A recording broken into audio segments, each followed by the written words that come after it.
Hey everybody, welcome to Leon's Chainsaw Parts and Repair.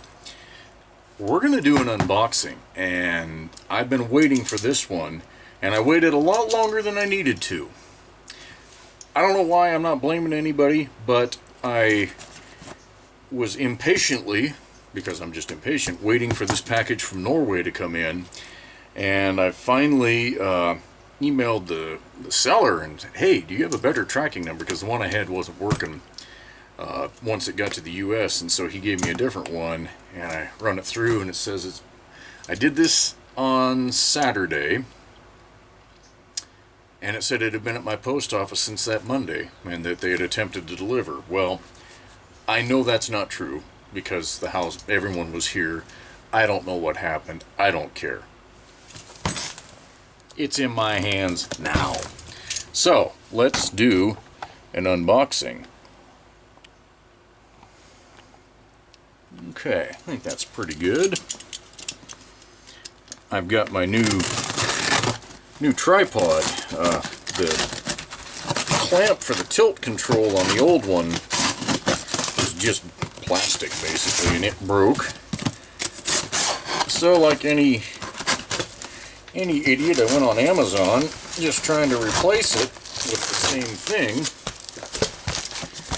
and I found this one that, I don't know, goes up to like 5 feet, and it was the same price because it was on sale. Wow.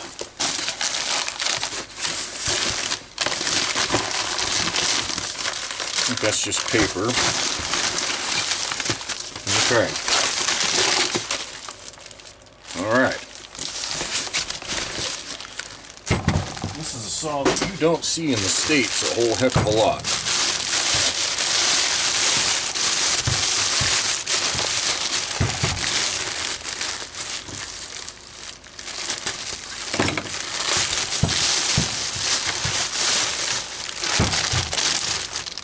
Uh-oh, I see fluid. Something leaked.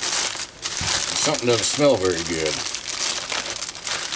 I think I'm lucky that this made it all the way to me.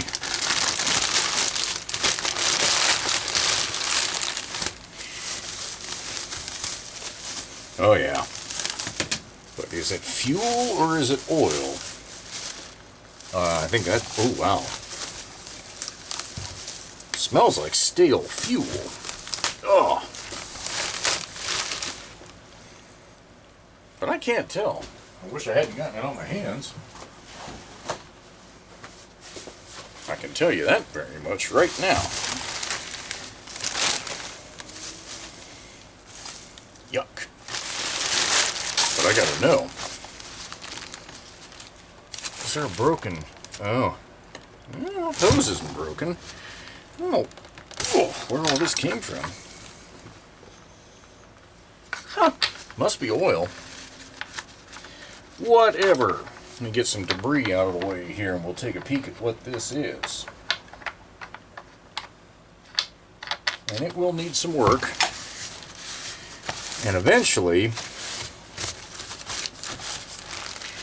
just maybe, we'll do a repaint on it. Now that I'm seeing it in person, that's a higher likelihood of happening. Only because I know Joe Salva already has the decals for this. Alright. Enough screwballing around, folks. You probably can't read that very well. But notice it ends in a 60. That one is readable enough. An XL-660. So this is the export version, the international version, whatever you want to call it, of the XL-500. And I don't think there's a ton of differences. We could go to the IPLs. Got an SDC1 on this. Looks like some fairly fresh gaskets there. That is an original style hose. It's not cracked. Original style filter. You can see there's a separate gasket here. Even though this filter does technically have a gasket built into it. It doesn't have an O-ring, so there's the old cork right there. There's no starting instructions. I don't know if there should be. I can tell you the adjustment screws on the carburetor are run out to points that if that's where they had to be to run, I think I'm concerned I'd be doing some carburetor work, but I don't care. XL-500 is a difficult enough one to come up with in decent shape. The export version's even better. Alright, we got some loose bar studs. We know how to deal with those. Spur sprocket. Now, the seller did say he'd changed out the muffler to a stack muffler. I'll probably look at converting this back to the standard muffler. One of the biggest differences is the shape of the handle. See how this is so squared off? Most of the US models used this style. In fact, I think all of them did. I could be wrong. There may be somebody that has one. This I tend to see on the export saws, and I don't know why. There's a little extra hand room. I kind of like it, especially out over here, where this starts to, you know, I don't know. I think it looks kind of cool. That's what the biggest difference that I can think of.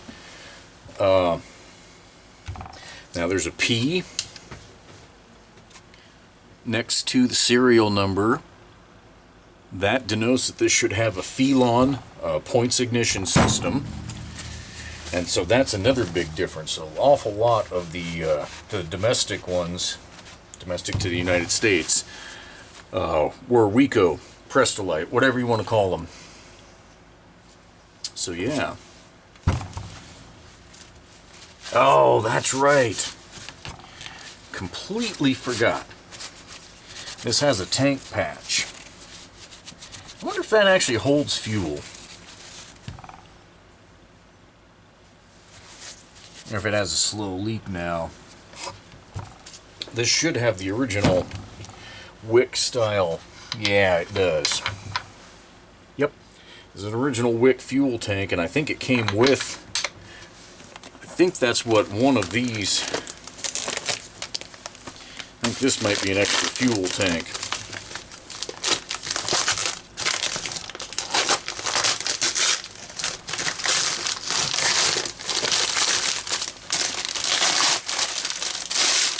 Good Lord.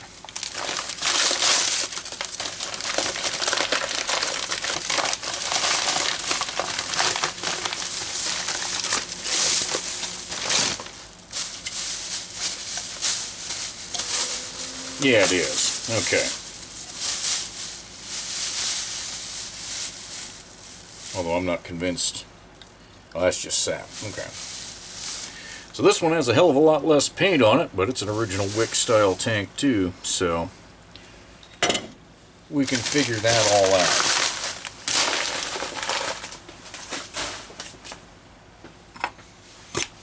I don't know about you guys. I kind of want to hear this thing run. I don't know that it will. I literally just got home from the post office at work. And I wasn't going to wait to open this package because I am super stoked about it.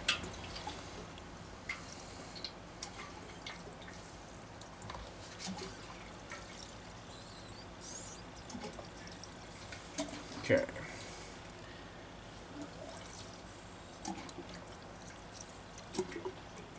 Those wicks suck up a lot of fuel, but I can see some puddled down in there now. Let's just see if by accident this thing runs.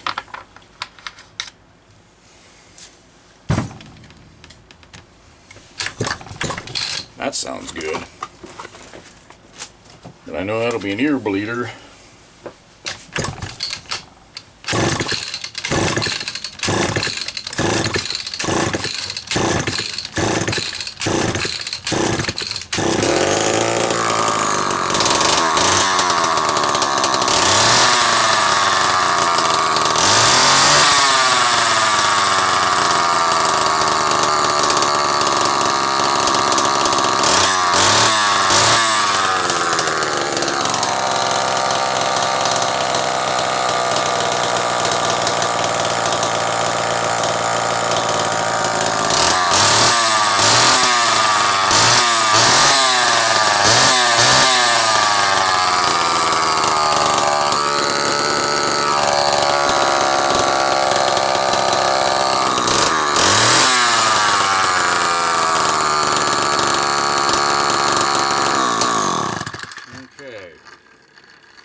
Well, there's plenty of work to do on this saw. I'm encouraged that it runs. Note that these bar studs are different lengths. I think that's just a bolt with a head cut off of it that was put in there. And that's why there were two different bar nuts, would be my best guess. I'll bet that is a metric thread and that is an American thread. Yep. Cool, cool. Alright, well, I won't make this video any longer than I have to. We'll obviously have plenty of work to do on this. God, there's so many neat details. It has the original TJ8J spark plug. Look at that. So cool. So, I will start putting some parts together. And I think this will be so tempting to do a full restoration, but I think we'll get everything mechanically proper first. Maybe do some cutting with it. And then do a restoration. I don't know. I may change my mind 13 times before we come back. Anyway, more to come. XL-660 automatic here in the US, and I am super stoked to have it in my collection.